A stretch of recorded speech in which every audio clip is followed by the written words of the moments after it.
महाराष्ट्र में बेर के वृक्ष बनी थी। सत्य तपा।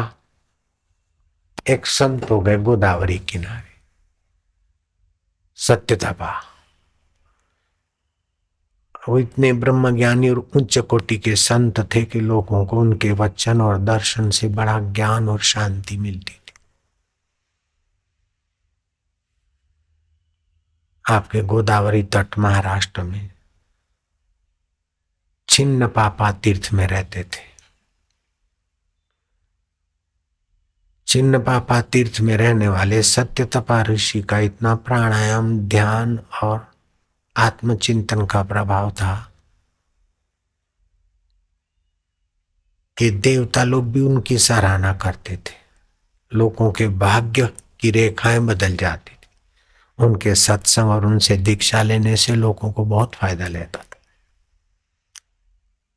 महाराष्ट्र के गोदावरी तट पर छिन्न पापा तीर्थ में वे सत्य तपा ऋषि रहते थे। एक दिन ब्रह्मा जी ब्राह्मण का वेश धारण करके सत्य तपा का सत्संग सुनने आए। और ब्राह्मण के वेश में ब्रह्मा जी ने सत्य तपा की शांति, पर दुख कातरता और निस्वार्थता देखकर ब्राह्मण को, मतलब ब्रह्मा जी को सत्य तपा के लिए प्रीति हो गई। सत्य तपा भी त्रिकाल ज्ञानी संत थे कि बैठे सामने ये साक्षात ब्रह्मा जी सृष्टि करता। सत्संग पूरा होते उनको आदर से ले गए अपनी कुटिया में। मैं पहचान गया था, आपकी कृपा हुई, आप पधारे, आपका स्वागत। फिर तो ब्रह्मा जी में और सत्य तपा में मैत्री हो गई। कभी कभी ब्रह्मा जी चले आते ऐसी रूप में। ये बात देवराजा इंद्र को पता चला तो इंद्र को डर लग गया। कुर्सी वाले को खतरा ही रहता है। जब जब कोई ऋषि तप करता है अथवा ब्रह्मा या विष्णु या शिव के साथ किसी संत का एकाकारता होती है तो इंद्र का आसन हिलता है, यमराज का पाड़ा नहीं हिलता है। हिलना तो यमराज का पाड़ा चाहिए। यमराज को भय नहीं है, जेलर को भय नहीं है, राजा को ही भय रहता है। तो इंद्र को भय हुआ कि कहीं ये सत्य तपा महाराज ब्रह्मा जी को ये न कह दे कि ये मेरा बड़ा सेवक है, इनको जरा इंद्र बना देना। अगर ब्रह्मा जी को कह देंगे और ब्रह्मा जी खुश हो जाए तो मेरी गद्दी चली जाएगी। तो महाराज के सत्संग में ऐसा कुछ करो कि महाराज का सत्संग डिस्टर्ब हो। राजकारणी स्वार्थ अपना नहीं सिद्ध हो तो गड़बड़ करो। तो अप्सराओं को भेजते थे। तो वो अप्सरा अंदर आके सत्संग में एक जगह बैठे, थोड़ी बैठी न बैठी उठे और फिर दूसरी जगह बैठे, फिर बैठी हुई माइयों को लांघती लांघती आगे बैठे, फिर बैठी हुए को लांघते लांघते पीछे जाए। अब सत्संग में देर से आवे, दूसरों को लांघ के आवे तो उसको सत्संग में आने का पुण्य नष्ट हो जाता है। और सत्संग सुनते सुनते बीच में उठ के खड़े हो जाए तो उसको सत्संग सुनने का पुण्य तो बैठे हुए को चला जाता है। तो सत्य तपा के सत्संगी तो सब समझदार थे। तो ये अप्सरा महिला के रूप में उत्पात करने लगी, सत्संग में कंटक बनने लगी। तो सत्य तपा तो पहुंचे हुए ब्रह्मज्ञानी संत थे। जरा सा ध्यान करके देखा कि माई कौन है, बार बार इधर से उधर, उधर से उधर। हे कंटकीली, हे दुष्टा, क्या इधर से उठती उधर बैठती, उधर से उठती उधर बैठती, सत्संग का नियम नहीं पालते तो भर रहता। उसको कोई असर नहीं हो तो अपना काम करने को आई थी। इंद्र ने बोला डिस्टर्ब करना सत्संग, तो देखा उसको असर नहीं तो महाराज ने गुस्से में कहा जा कंटी कीली, तुम कंटी कीली वृक्ष बनना। बेर की वृक्ष बन गई अप्सरा में से।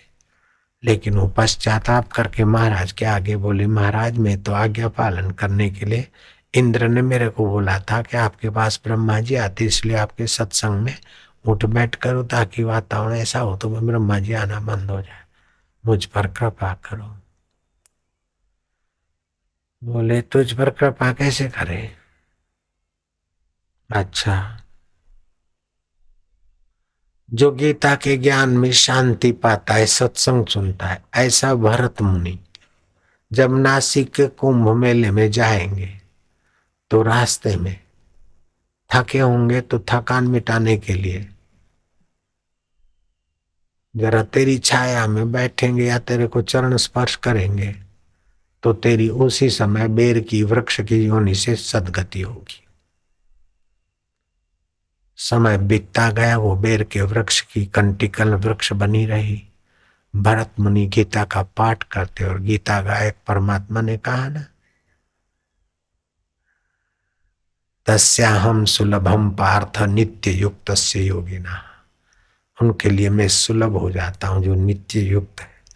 ऐसा गीता के पाठ और गीता के ज्ञान में रमण करने वाले भरत मुनि जब नासिक के कुंभ में जा रहे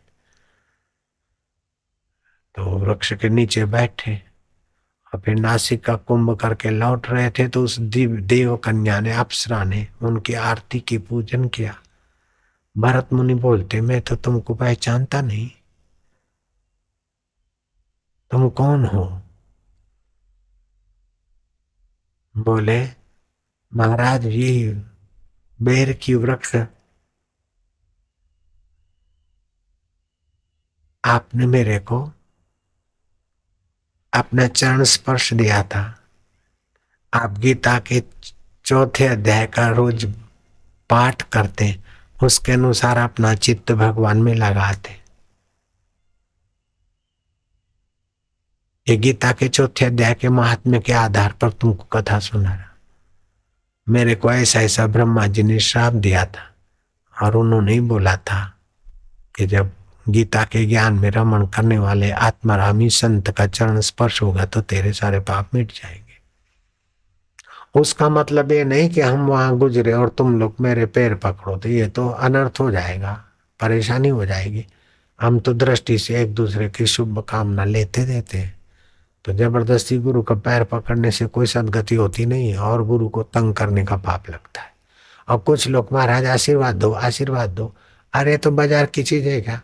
सूरज को बोले प्रकाश दो, चंदा को बोले चांदनी दो, तो सूरज और चंदा का तो अपमान करते। समर्थ रामदास तुकाराम एक नाथ जैसे महाराज को बोले आशीर्वाद दो आशीर्वाद दो आशीर्वाद दो, अरे वो आशीर्वाद देने के लिए बोलते, आशीर्वाद देने के लिए तो घूम रहे। उनकी नजर से, भाव से, उनकी आभा से आशीर्वाद के कण अपने आप आ रहे। बोले आशीर्वाद दो आशीर्वाद दो आशीर्वाद दो। सूरज को बोले प्रकाश दो प्रकाश दो प्रकाश दो, चंदा को बोले चांदनी दो चांदनी दो। ऐसा चल पड़ा है। धंधे वाले लोग 10-20 रुपया रखा, बोले महाराज बढ़िया आशीर्वाद दो, 100 रुपया रखे उसको और बढ़िया प्रसाद और बढ़िया आशीर्वाद। तो जो धंधा करते आशीर्वाद बेचने का, उनको बोलेगा तो चलेगा, मेरे को मत बोलना कि आशीर्वाद दो और मेरे पैर पकड़ना पैर छूना, इससे फायदा नहीं है।